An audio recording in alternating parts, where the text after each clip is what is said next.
Ayan. So, isa na naman pong maulan na afternoon sa inyong lahat. Good afternoon sa ating mga viewers. Good afternoon to everyone.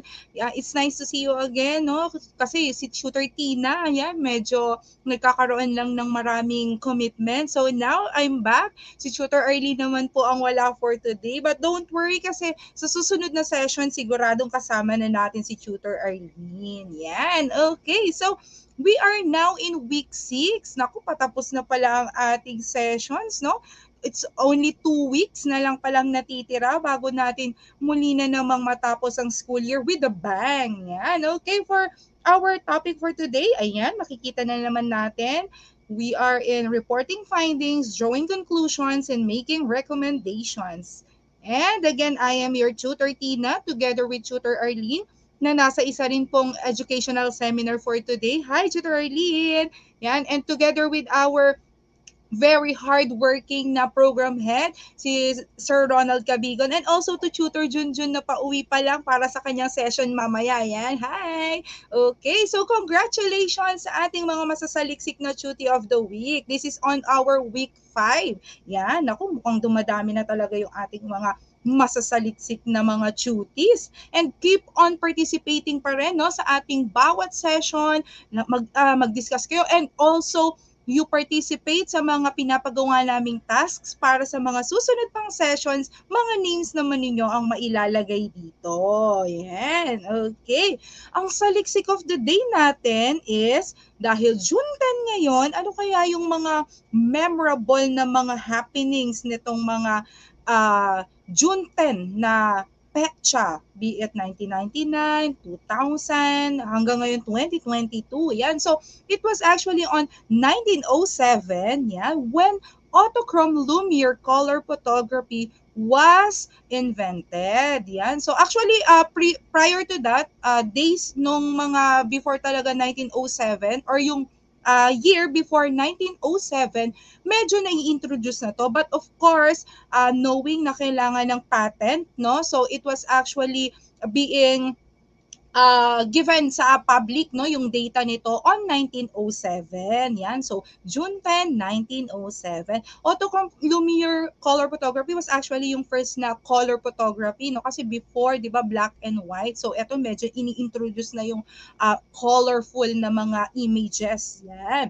And on 1999, yan, Kosovo War ends naman. So this it was actually being stopped by ni ex-President Bill Clinton din. Isa siya sa mga nagpirma or sabihin na natin na nagkaroon ng way din, no, ng kasunduan to stop this war. Yan. So it was on 1999. So buhay na ako pala nito, no. So wag niyo nang tanungin kung kailan ako pinanganak, baka ma-age reveal ako dito.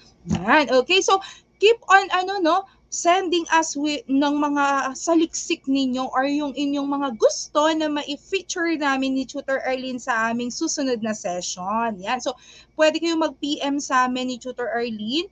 Pwede ninyong i-search ang aming name sa Facebook, Cristina Pabon Serrano Formarejo and Arlene Fernandez, para naman sa susunod na session, yung idea naman ninyo ang mailalagay namin sa saliksik of the day. Okay, so for our learning objectives, eto naman po ang i-unlock natin for today. So first, recognize the do's and don'ts in making your research report and familiarize the part of a research report. Medyo nandun na tayo sa exciting part. Yan. So, susunod na yung pinaka talaga na kailangan na proof para malaman namin ni Tutor Arlene kung talagang naintindihan ninyo ang inquiries, investigations, and immersion. So let's start by doing this short activity na which is which. Yan. Okay. So first, yan. Posey can run blank than Chester. So, which is which? Alin kaya dito sa ipapresent ko na choices ang appropriate word na ilalagay natin sa blank? First, farther. And the other one, further. Which is which? Alin kaya sa dalawa ang appropriate word na ilalagay natin dito? So, you comment on our comment section, no? Paki-comment natin sa comment section kung ano ang idea ninyo, kung alin ba ang dapat na ilalagay doon sa blank. Yan. So, medyo maulan dito. Nakaka-experience tayo ng ulan this past few days dito sa Pangasinan. Yan. So, hello sa mga taga Pangasinan dyan. And even sa Baguio, umuulan din yata. And it signifies na paparating na or papalapit na rather ang tag-ulan. So, let's take care. Kailangan walang magkakasakit. Okay, so tignan natin. Naku, wala pa yata, no? Medyo delay ata ang ating mga learner researchers sa pag-type ng kanilang mga comments. Yan, so i-reveal na natin. Yan, it's farther. Yan, bakit kaya farther? It signifies the distance, no? Yung far, farther. Yan. Okay, so pag dito naman, sa susunod, yan, tignan natin maigi yung image. And as you can see, may caption dyan sa baba. This was actually based on a news. Yan. Malaking bahagi ng bahura sa barangay Sarangani Bay nasira matapos araruhin ng isang cargo vessel. Ano kaya ang appropriate dapat na gagamitin nating word dito? Kasi parang may mali. Yan, tignan natin. Is it dapat i-maintain natin yung word na bahura? Or is it dapat palitan natin ng word na basura? Yan, tignan nga natin. I-comment ninyo dito. Pwede ninyong i-comment. Okay, so eto medyo naging controversial itong news na to, no? Way back nung panahon na ito ay talaga namang i-present sa national television. As you can see, no? Yung word na to na isang word at isang letter lang na mali, nag-cause talaga siya ng napakarami na mga bashers dito sa isang specific na news na talaga, no, station. Yan. So tignan natin ano ba yung dapat na ipapalit natin dito. Okay, so tignan natin. Yan. So, dapat palitan pala dapat yung word na bahura ng basura. Yan, no? Kasi ito yung yung naging controversial talaga. So, itong word, actually, no, medyo na-confuse din ako dito. Malaking bahagi ng basura sa Sarangani Bay nasira.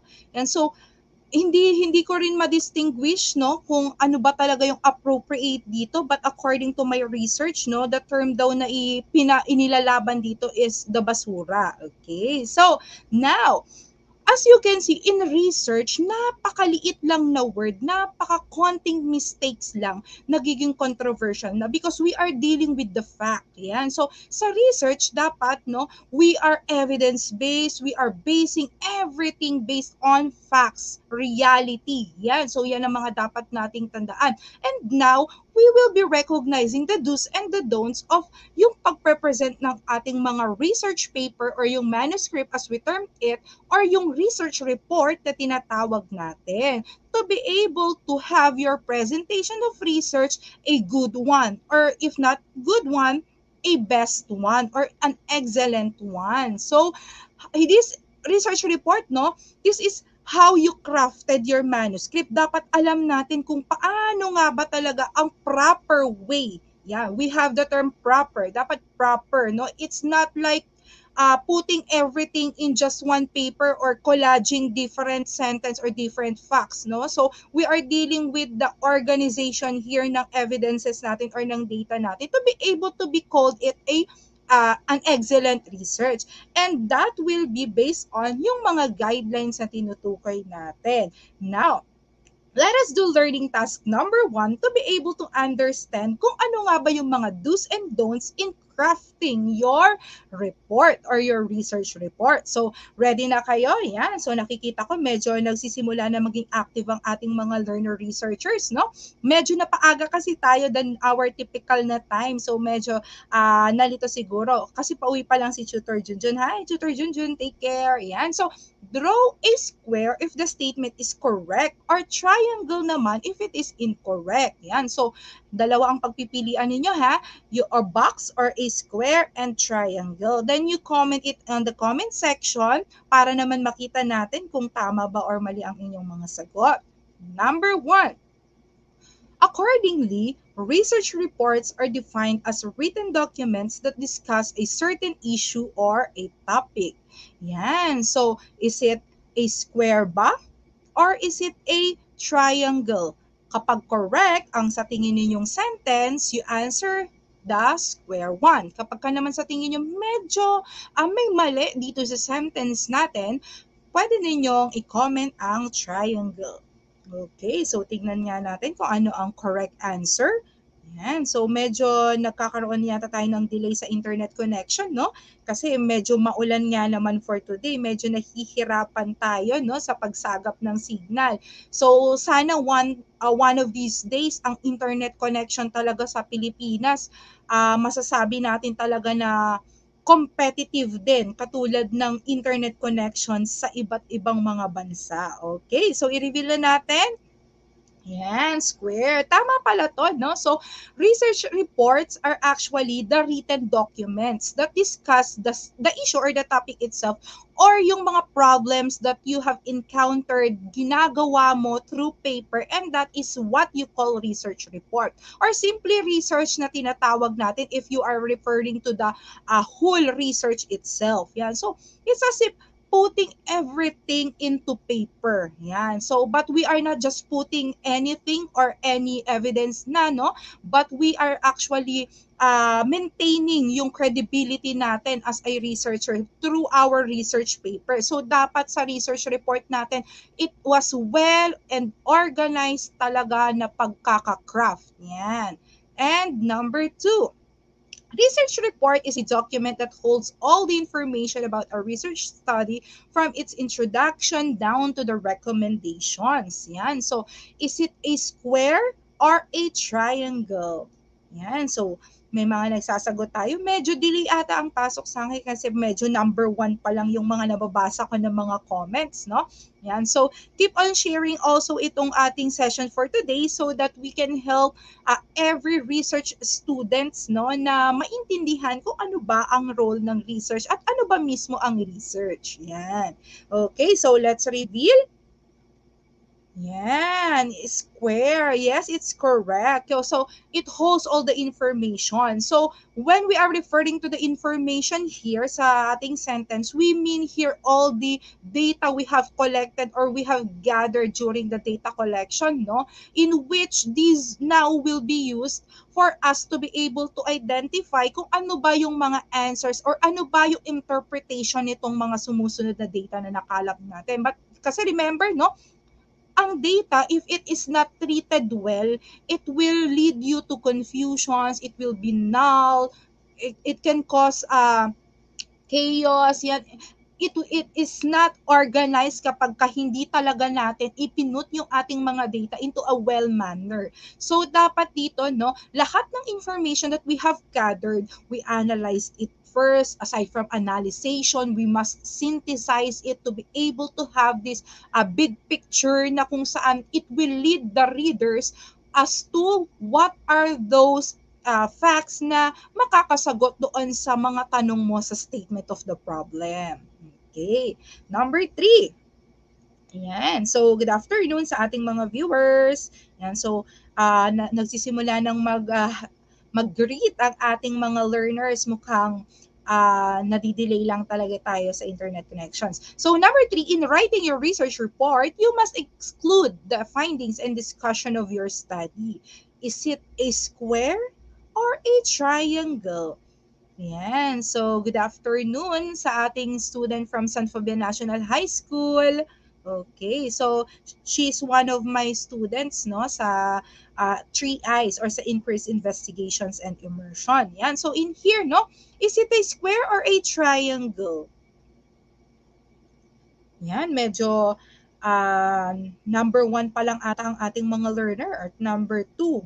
Okay. So, tignan natin, i-reveal natin kasi mukhang marami-rami pa tayong pag-uusapan. Okay, so bakit triangle? May mali daw dito sa sentence natin. Of course, sabi dito, exclude the findings. It is actually the opposite, no, of exclude. You must include. So, isama natin yung findings and discussions of your study. What will happen to your paper if you do not have the findings and the discussion, no? It is just a trash na matatawag natin kasi wala siyang patutunguhan. Parang dead end. Wala na tayo talagang susunod pa na step, na-cut na doon. So, ano pang gagawin? Anong use ng research mo, di ba? So, you must include your findings kasi isa to sa mga importante. Bawat part ng research may kanya-kanya silang mga role na ginagampanan. And isa lang dito na mawala, magkakaroon ng kakulangan sa buong content ng research mo. What if ang nawala ay findings and discussion? So, what happened daw to your research, right? So, the research actually left the students or the readers hanging. Ano na kaya yung nangyari sa research? Parang ganun ang itatanong nila. So, dapat i-include natin. Number 4, when writing a research report, you must take note that it should be in a straightforward manner. Is it a square or a triangle? Yan. So, meron na tayong sagot. Number 3 pa lang. Number 4. So, ano kaya ang mga sagot ng ating mga learner researchers sa number 4? Yan. Keep on sharing, no? Paki-share ang ating session for today and comment nyo din, no? I-mention natin ang ating mga friends or even yung makakilala natin na may research subject para mas maintindihan nila ang research. Specifically, in terms of the subject 3 I's or yung inquiries, investigations, and immersions. Okay, so ano nga ba ang tamang sagot dito? Is it a square or a triangle? Yan, tignan natin. Okay, so i-reveal na natin. Yan. Square. It is correct pala. So remember, no, in writing our research report, it's a yes na talagang we are doing it straightforward, no? Yung ibig sabihin direct to the point. Do not be like yung mga previous natin na mga ginagawa when we are still in our high school days or yung elementary days natin na ang perception natin in terms of essay, kapag mahaba, mas mataas ang points or kapag mas marami kang sinasabi sa essay mo is mas magugustuhan ni teacher. Pero ang ending is pinaiikot-ikot mo lang naman talaga yung sinasabi mo. And it can actually lead to confusion sa magbabasa, no? So in research, it's a no-no. Dapat we go direct to the point. Kung ano yung nakita natin or na-observe natin na fact based on our evidence, ayun na ang ilagay natin. We hit the target. Yan. So, hindi na natin kailangan na maglagay muna ng mga accessory words para maging mabulaklak ang ating paper. So, hindi ganon sa research. We go direct to the point. Yan. Hindi kasi naman tayo lalaban dito sa competition wherein pagandahan or creative writing, no? So, hindi naman ganon ang research. Okay, number 5. In writing your research report, you should also include the introduction, methodology, conclusion, and recommendations of your study. Is it a square or a triangle? Okay, paki-comment po sa ating comment section, no?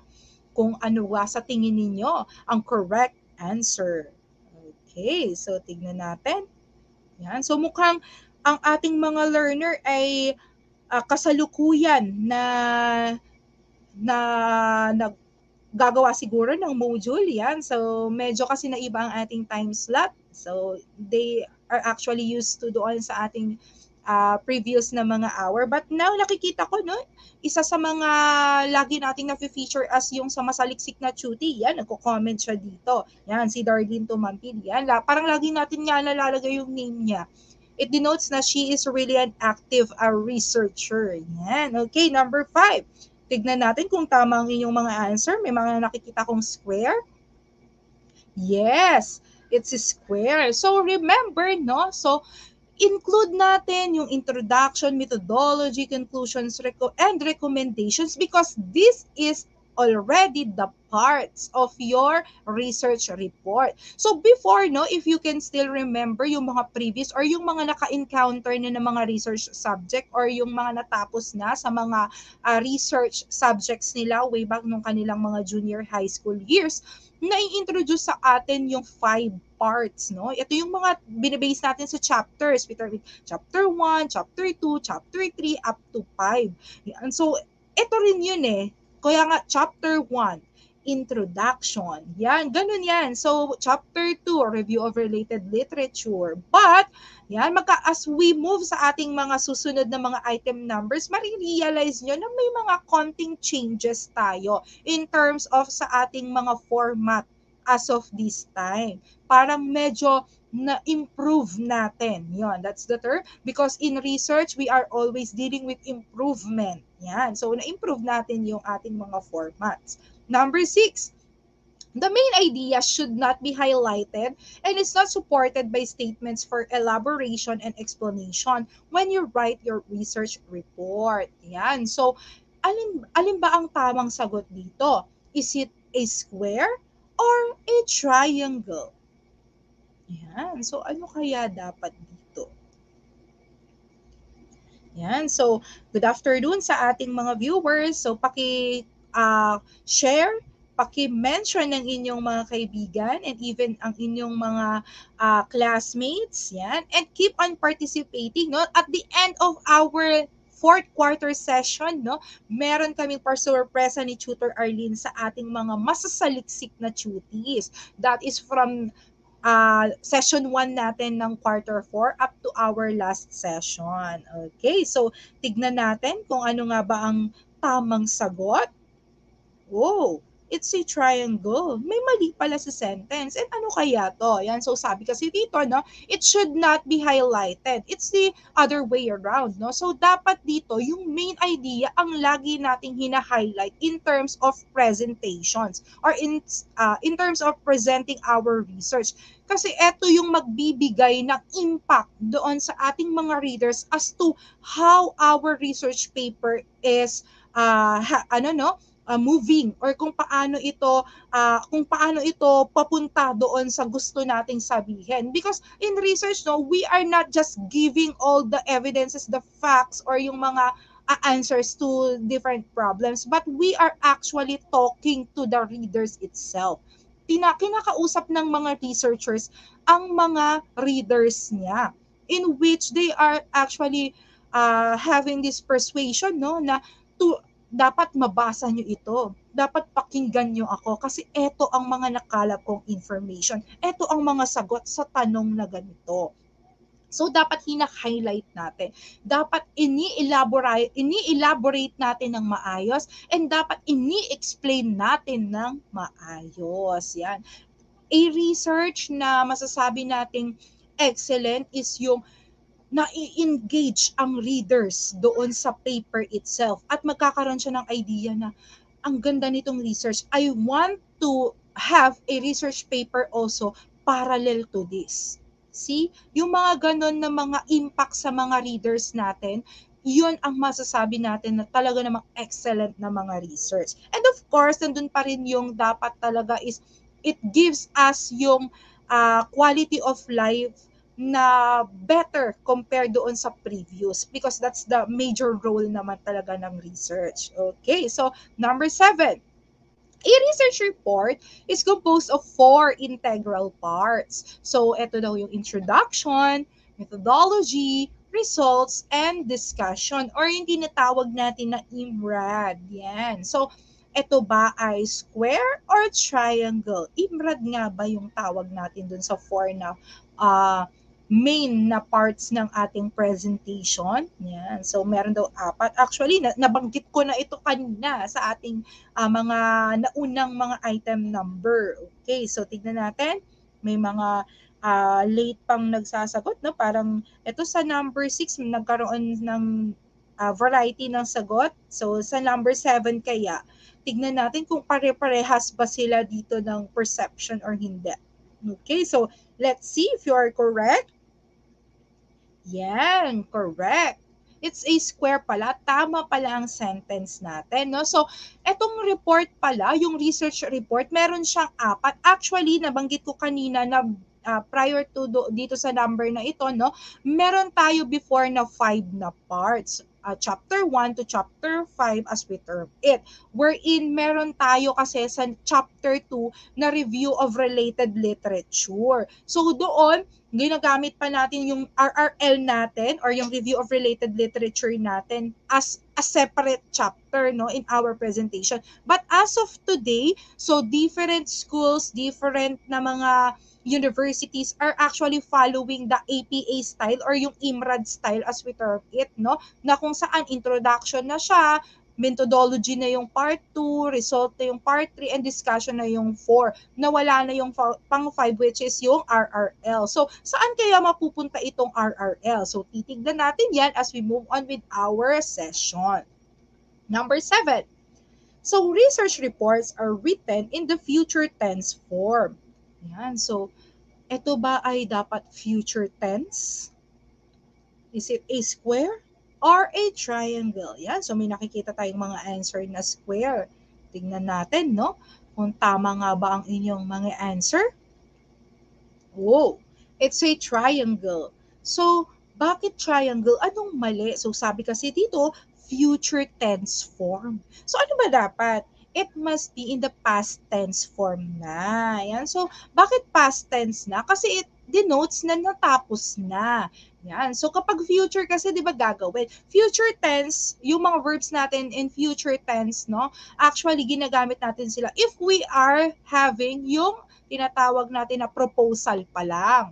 Yung nagpo-propose pa lang tayo ng research, hindi pa natin siya nakakonduct or it's not yet conducted. But if it is already done, we have conducted it, and we are just having yung research report natin, then it should be in past tense. Kaya yung mga verbs natin dito, past tense, like the researcher believed that, and the researcher perceived, o yung mga ganyan. Kailangan past tense na yung gagamitin natin. And make sure na lahat yan, no? Kasi sa atin, di ba, ang proposal, yun na yung ginagamit or ini-edit natin later, no? Kapag kagagawan na natin yung final paper. So, dapat let's check it.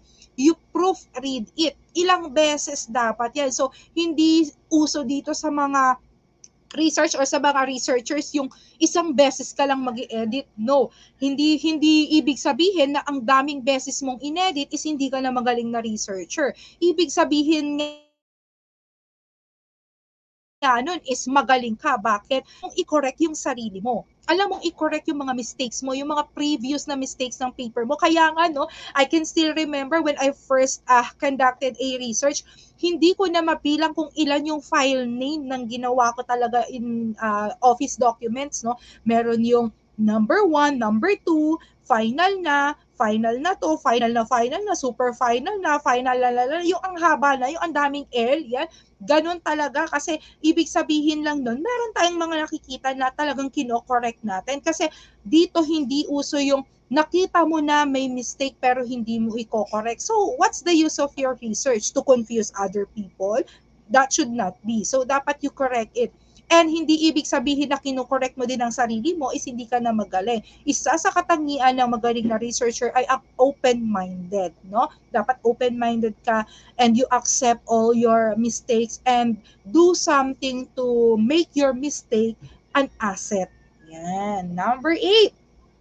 Words used in your research report should be unfamiliar to all possible readers so they will think it is a very professional paper. Is it a square or a triangle? Yan. So, comment natin, no? Yan. So, maraming mini-mention ang ating isa sa mga masaliksik na chuti dito, no? In the name of Darlene. Yan. So, keep on mentioning your friends again para makita nila ang ating session for today. Okay. So, ano kaya ang correct dito, no? Na answer? Is it a square kaya or is it a triangle? Yan. So, may nakikita tayong triangle dito na sagot, no? So, i-reveal na natin. Yes, correct. It's triangle. So, bakit may mali dito sa sentence? Kasi sabi dito, should be unfamiliar. Ibig sabihin, kakaiba or hindi masyadong naririnig or nababasa ng mga possible readers natin or ng mga readers natin. Hindi pwede yon sa research. Hindi tayo dito, sabi ko nga, hindi tayo nag-creative writing dito, no? Hindi din tayo nagpapabida dito sa research. But rather, we are giving different facts and informations to everyone who will read our paper. So, na mas maganda na we go to those familiar terms na mas madali nilang maiintindihan. Kaya nga, no, kahit familiar na yung term, actually, nilalagay pa rin natin siya doon sa ating part na kung saan dinidefine natin yung bawat words. Kasi may mga words tayo, no, sa definition of term na medyo hindi maiintindihan kapag na-construct na siya into sentence. At meron din tayong mga words na kung saan iisang word pero it can have different meanings, no? So, dapat i-define natin yan. And aside from defining it doon sa ating definition of terms, dapat let's make it naman as yung very familiar words na. Hindi na tayo gagamit ng highfalutin words or yung mga tinatawag natin na mga malalalim na salita na tayo lang ang nakakaintindi. Siguro pwede ito kapag ka nandun tayo sa field ng poetry, yung mga yan. But in research, baka mag-cause ng confusion sa mga readers or medyo magkaroon ng maling interpretation later ang ating reader. So, dapat i-prevent natin yon. Number 9, references should be carefully and accurately cited. Yan. So, citing your references is a must. Yan. So, dapat nga ba na sinasite natin ang ating mga references? Is it a square or a triangle? Yan. Paki-comment ang inyong mga sagot sa ating comment section. Ano nga ba talaga ang correct na answer dito? So, may nakikita tayong answer dito, no? Na square. So, tama nga ba ang inyong mga sagot? Let's see.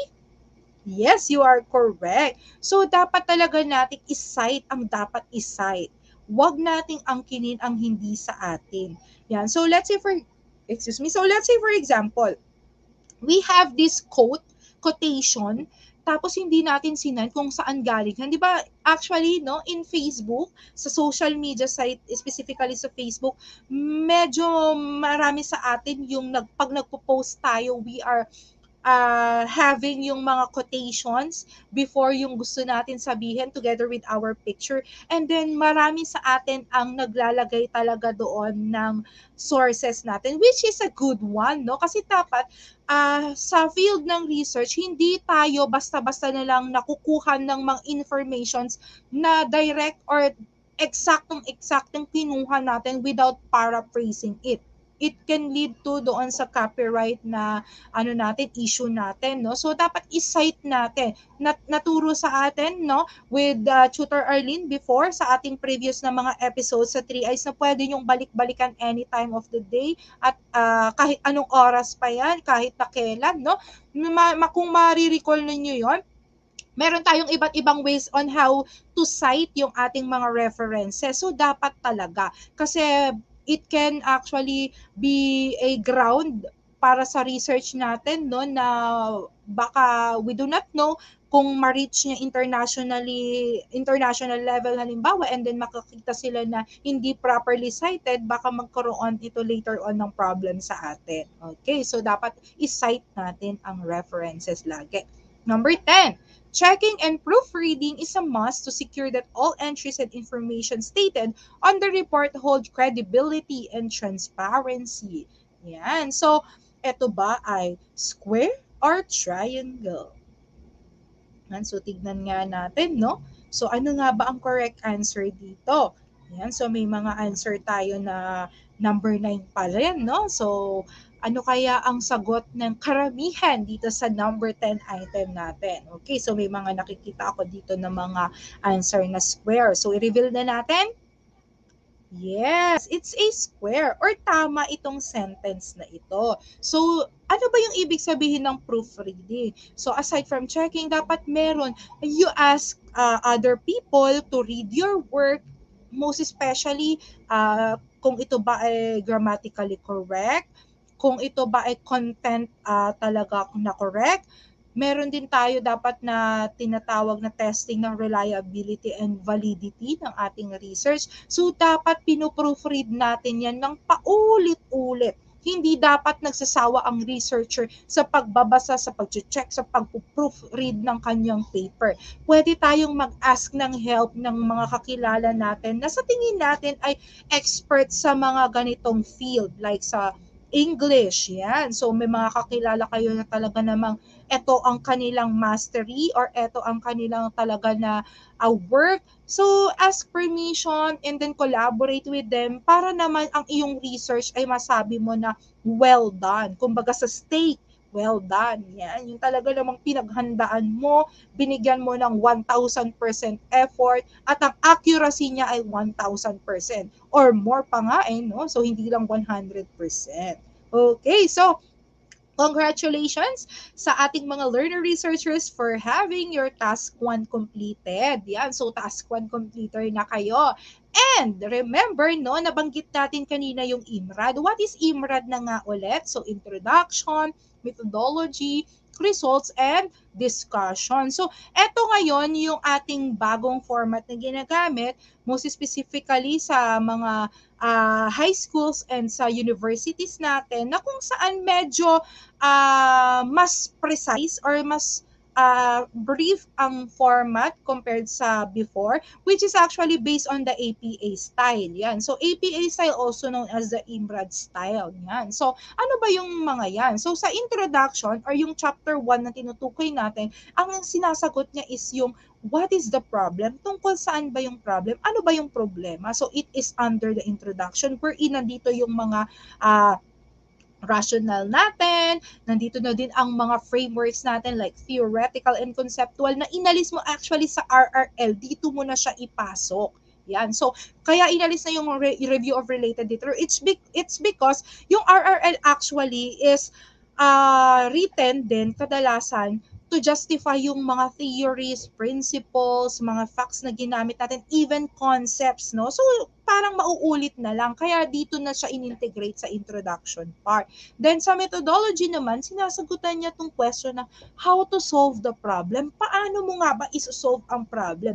Ano-ano yung mga ways? Kaya nga siya methodology, the method itself, the way itself. How are you going to solve your problem? It is written in your methodology. Meron dito yung research design mo, nandito yung statistical tool mo, and even your Gantt chart or yung timetable mo, nandito kung paano mo gagawin yung maisasakatuparan yung research mo, no? From start up to the end ng inyong research. And in here, no, sa methodology natin, ilalagay din natin kung ano-ano yung mga gagamitin natin ng mga respondents, sino-sino, saang lugar. Ayan, yung mga yan. Process, anong process? Paano? Saan ka magsisimula? Step 1 mo, step 2, step 3, and so on. It is all under the methodology part. And for the results, ang sasagutin naman niya na tanong is what was found. Ayan na, nakuha mo na yung mga yung mga answers. Nakakuha ka na ng data. So ano ngayon? End na ba? Nakakuha ka na ng data, yun na? No. So, dito sa results, dapat sasagutin niya, ano yung natagpuan mo? Ano yung nakuha mo based doon sa mga results? Or yung, ano yung mga nakita mong mga salient findings dito sa mga data na na-collect mo? Kasi a data is just merely a data, sabi ko sa inyo, no? Unless i-interpret mo yon. And that will be on the result part. And sa discussion, or yung sa chapter 4 natin, no, so sasagutan niyo yung what does it mean? Ano bang ibig sabihin? So nasabi natin, andyan na yung mga salient findings natin, andyan na yung result, andyan na in tabular form, in graphical form, in textual form, andyan na lahat ng data. So paano mo i-interpret yon? So parang nag-present ka lang ba ng data? How are you going to answer your statement of the problem if you just merely presenting the data? So you need to have yung tinatawag natin na interpretation. How are you going to interpret that? That is under the discussion part wherein eto na yon, nandito yung conclusion ninyo, nandito rin yung recommendation ninyo na diniscuss namin ni Tutor Arlene sa mga previous na ating mga research. Actually, itong lesson natin ngayon, this is just the summary. Yan. Ito na yung end part. Sabi ko nga sa inyo nandito na tayo sa exciting part at sa susunod na session natin yung most exciting part naman. Okay? So, to be able to understand at to be familiar din tayo ulit sa mga parts kasi nga you will be making your own research paper, no? Yan, binigyan ko na kayo ng clue sa ating mga gagawin sa susunod na session. So, let's do learning task number 2. So, dito naman, choose the letter, no, of which you think is the best answer. So, ano kaya ang inyong isasagot? A, B kaya? Or C or D? Yan, simulan natin. Number 1. It is the content of the research report which focuses on explaining the reason of the conduct of the study. Is it A, introduction ba? B, methodology ba siya? C, result ba? Or D, discussion? Yan, so content of the research report na nagpo-focus daw doon sa dahilan kung bakit nag-conduct tayo ng study. Anong part kaya ito? Yan. So, tignan natin. So, ano kaya ang mga sagot? Tignan natin kung tama ang inyong mga answers. So, for number 1, yan. So, good afternoon. So, from Minuhang Standalone Senior High School, no? Yan. So, good afternoon. Ito ay mga students ni Tutor Ronald na napaka-active, no? Katulad ng kanilang research teacher, napaka-active din. Yan. So, makikita natin, no? Halos ang dami nating students na or learner researchers natin from Minuhang Standalone Senior High School. So, sa Barugol, Leyte. Yan. So, hello po sa mga taga Leyte. Hope na hindi po masyadong maulan sa ngayon. Dito po sa Pangasinan, medyo maulan. And again, from Horacio de la Costa Senior High School, good afternoon. San Fabian National High School, good afternoon. Yan, ito yung mga na-feature natin sa mga talagang masaliksik na paaralan. Sila yung mga talagang napaka-supportive sa ating bawat itulay, no, na session. Okay, so tignan natin. Yan. It's letter A, introduction. Yan. So, nagfo-focus ka no, sa dahilan ng conduct mo. So, dapat nandito yan sa introduction part mo. Ano ba yung dahilan? Ano ba yung gusto mong i-bridge na gap? So, that is under the introduction part. Anong dahilan? Bakit ka gagawa ng research? Anong gusto mong mangyari sa research mo? You give us just an overview of your research. So, that is under the introduction. Yan. May mga tama tayong mga students dyan, no? Mga talaga namang mahuhusay na mga learner researcher. Number 2, a part of the research report that holds the findings of the study and the discussion of each finding. So, introduction ba? B, methodology, C, results, or D, discussion? Yan, so tignan nga natin. Yan. So, meron tayong nagko-comment ng mga heart, no? Yan. So, hello sa ating mga students dyan na napaka-active. Umulan, umaraw, nandyan talaga sila sa amin ni Tutor Arlene at nakikinig. So, kudos to you, mga learner researcher. Hope na one time talaga, no? Ma-meet ko kayo, yan, ma-meet ko kayo in face-to-face talaga at mapasalamatan namin kayo ng personal sa pagtangkilik sa amin ni Tutor Arlene and together with Tutor Ronald and Tutor JJ at sa aming team research yan. So, good afternoon ulit. Okay, may mga sagot tayo, no? Tignan natin kung tama ba ang inyong mga sagot. Okay. It's result pala or the results, no? Nandito yung findings ng study natin at saka yung discussion ng findings. So, sabi nga natin, dito natin pinipresent in tabular form man yan, in graphical form, and even in textual form. Alam niyo maganda sa research kapag pinagsama-sama nyo lahat ng different forms of presentation.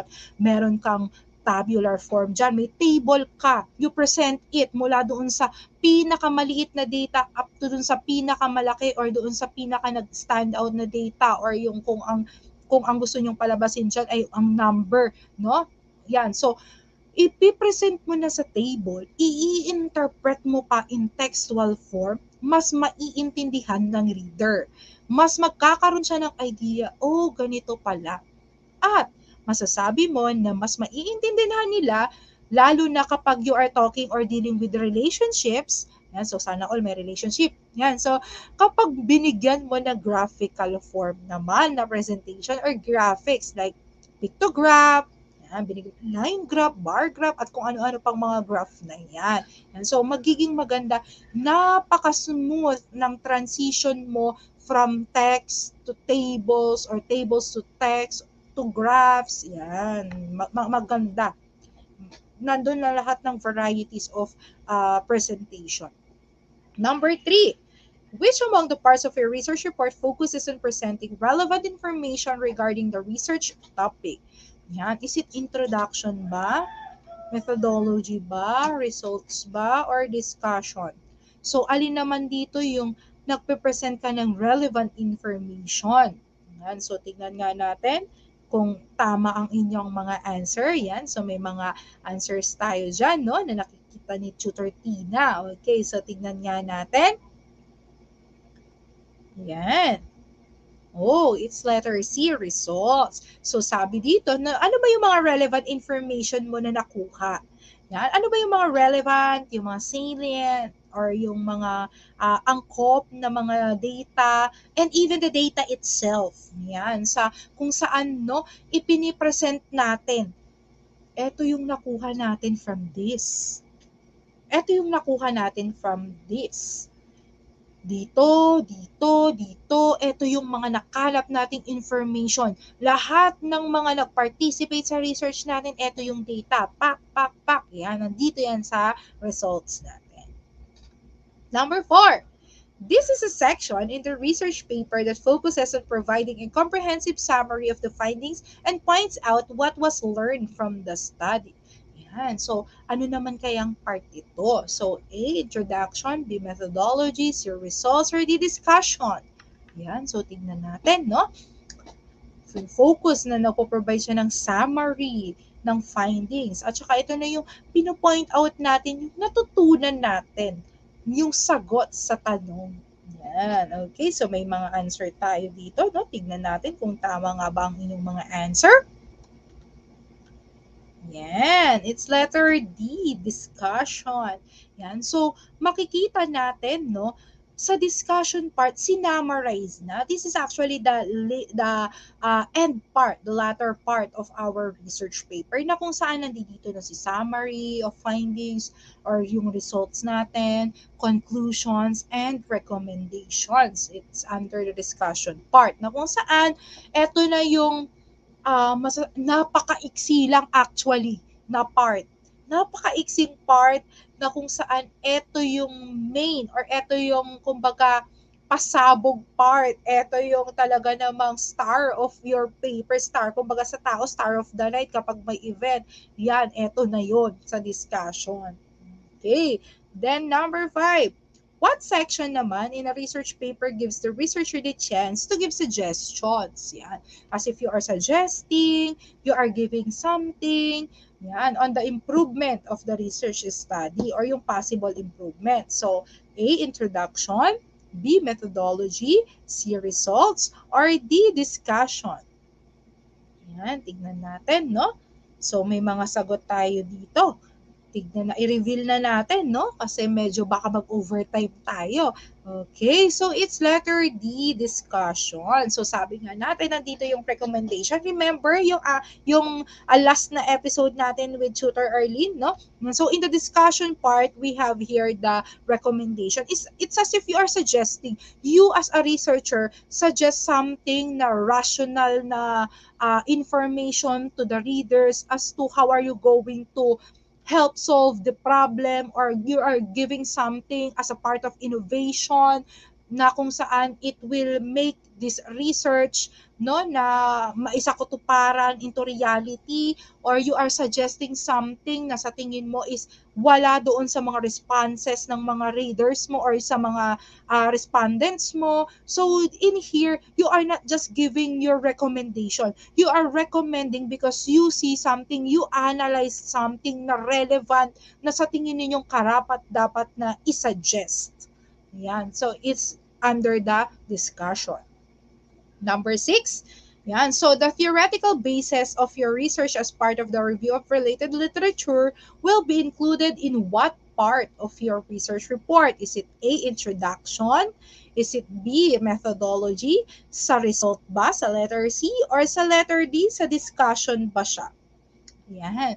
Yung theoretical basis, yung mga theories na hinanap mo, yung naging basihan mo as to how you have made yung iyong review of related literature. So, yan na, nagkaroon na kayo ng clue. Saan kaya ninyong part ng ating paper ilalagay yon?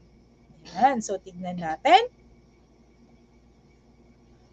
Okay, tignan natin ang tamang sagot. I-reveal na natin. Yan. It's on the introduction part. So, asan nga ba ang mga literature natin? Sabi natin kanina, hindi naman siya pwede sa methodology. Yan. So, nandun na siya sa introduction. Ilagay na natin siya doon. Sabi nga natin, no, itong IMRA type natin na format gives us yung chapters na kung saan mas concise yet full of different informations na. Bawat chapter binibigyan tayo talaga ng napaka uh, siksik. Yan, sabi siksik, liglig, o maapaw na information. Yan. So, hindi na tayo yung magkakaroon pa ng separate na chapter just for this theoretical basis natin, no? So, integrate na natin siya sa introduction. Kasi nandiyan naman na yung theoretical natin or conceptual framework natin. Yan, so, ang gagaling talaga ng mga larger researcher natin. Nakikita natin talaga, no, sa mga comments nila na talaga nang pinag-iisipan din nila ang kanilang bawat sagot. And kudos to you, no, if yung sa age ninyo na yan, you already know how to do a basic research. It's a quality of yung masasabi natin na magiging successful individual later on. So sana, no, ma-remember nyo pa rin kami ng mga team research ninyo sa Itulay kapag kayo ay mga successful na, no? Napaka easy chat lang naman kami. Isang chat nyo lang dyan. Yan. Makababasa namin yan. Okay, number 7. The research design and statistical tools used by your research will be included in what part of your research report? Introduction ba? Methodology ba letter B? Sa C ba it's on the results part? Or sa D sa discussion? So, tignan natin. Ayan. So, ano nga ba ang appropriate na part na nandito yung research design natin, statistical tool. Nabanggit ko na yun kanina no? Kasi si Tutor Tina, talaga naman na gusto ko i-share talaga sa inyo lahat ng mga kailangang i-share. Yan. Kasi in Itulay, we are not just sharing something to you. We are actually giving you yung mga future weapons ninyo in facing the realities of the world na masasabi nating dala-dala ninyo sana. Hopefully, lahat ng natututunan ninyo sa bawat sessions ng Itulay, sa lahat ng tutors na talaga namang working hard and having their time talaga na ma-share sa inyo yung mga dapat ma-share. So kudos, congratulations to Team Itulay and to all the brains na nag-collaborate para magkaroon nito. Congratulations po and salute to all of you po. Okay, tignan natin. May mga letter B tayo. Okay, so correct. It's on the methodology. So sabi nga natin kanina, research design, statistical tools, even kung saan ang lokal, process, nandyan yan sa methods, way, pamamaraan sa kung paano magiging possible ang research mo. So nandyan yung design na na-discuss natin noon, no? And even sa practical research 1 and 2, ano nga ba yung gagamitin mo? Appropriate design. I'm referring to appropriate, no? So hindi lahat ng research design ay appropriate sa titles or sa research, sa isang specific research. So kailangan alam mo din na i-analyze kung anong research design ang appropriate sa research mo. At even statistical tool na gagamitin mo. Napakaraming statistical tool na meron tayo. It's up to you to understand the soul of your research. Yan. So, hindi lang tao ang may soul, no? Pati pala ang research natin. Kasi, eto yung magiging guide mo as to how are you going to treat your research at kung paano mo siya maisasakatuparan. At kung paano mo mai-end ang inyong research talaga excellently. Okay, so number 8. Tables, graphs, and textual presentation of your research data will be written in which of the following part of your manuscript? So, introduction ba yan? Methodology? Results ba? Or sa discussion? Okay, so tingnan nga natin. Anong part? Yan. Actually, nababanggit ko na lang nawabanggit to. Yan, so may table, may graph, anong part kaya makikita ito? Okay, tignan natin kung tama ang inyong mga answer. Yan, it's on letter C, results. So sabi nga natin, no, dito natin pinipresent yung data na nakalap natin from the data collection method that we have conducted. So sa data collection natin, ito ngayon yung naging way natin on how are we going to gather different na mga evidences, different na mga data natin na kung saan puproceed natin ngayon sa susunod na step na i-analyze natin. Yan. So, paano natin i-analyze yung mga data na yan? So, eto yung mga previous na chapter which is under the methodology. Sa result, eto na, nakuha na natin. I-present na lang natin sa ating mga viewers at sa readers so that masusundan nila yung kinamdak or yung flow ng research natin from the start up to the end. Okay, number 9. The research process and timetable each researcher followed is on what part of the research report? Yan. Is it on the introduction part? Sa methodology part ba yan? Sa results na part? Or sa discussion na part? Yan. So, saan? Kapag nandito na tayo, no, doon sa may timetable, yung sinunod natin na petsa, time, kung kailan natin isasagawa itong unang step, how about the second step, or yung process itself, ano kaya? Yan, so tignan natin, no? Medyo nagkakaroon lang talaga tayo ng, kumbaga sa term natin sa physical science, no? Because I'm a physical science major, time dilation. Medyo nagkakaroon tayo ng pagkakaroon ng delay sa time. So parang feeling ni Tutor Tina tuloy, nasa special relativity tayo, no? Time dilation. Okay, so yun pala, internet dilation lang pala tayo. Okay, tingnan natin, may mga sagot tayong may sagot tayo sa number 9 na letter D. So tingnan natin.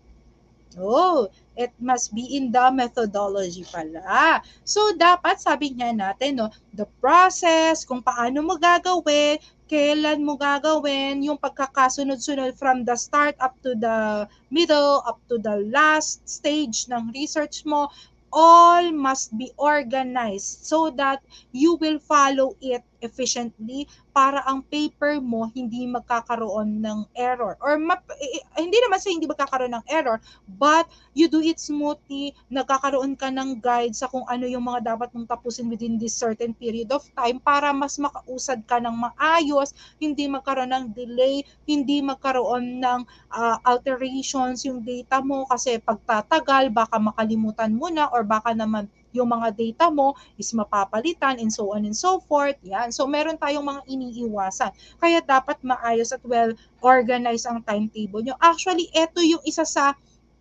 hindi natin masyadong binibigyan pansin sa research, yung timetable. But if you are going to analyze, ito ang pinaka-guide actually natin sa kung paano natin gagawin ang research natin in a step-by-step manner. Yan. So, kailan natin gagawin? Naka-include dyan. Ilang araw, ilang oras, nandyan lahat. So, ito yung talagang magbibigay sa atin, parang kakalabit sa atin, oy, dapat ito na yung susunod na gagawin mo. Madidelay ka na sa inyong next na mga steps. Yan. So, this is under methodology. And number 10, summary, conclusion, and recommendation part is located at which part of the research report? Is it on the introduction part? Is it on the methodology? Sa results ba yan? Or sa discussion? Yan. So, ano kaya ang inyong idea sa kung ano ang tamang sagot? Okay, so tingnan natin. Yan, may mga nakakaroon tayo ng variety of answer dito, no? Actually, hindi naman mahirap ang research. Siguro, nandun lang tayo doon sa iniisip natin kasi na mahirap. Sabi nga, di ba, the brain is a powerful part of the body na it controls everything, no? Control niya yung buong body mo. So, kapag ang iniisip mo is yun ang tinatatak mo at gusto mo nang isipin, yun na din yung gagawin ng katawan mo, right? So, pag sinabi mong mahirap ang research, yan, nakatatak na sa'yo, mahirap. Eh di ano nang magiging ano ng system mo? Mahirap. Hindi ka nagagawa ng way. So, hindi yan katangian ng magandang researcher. So, dapat Yan, i-analyze natin.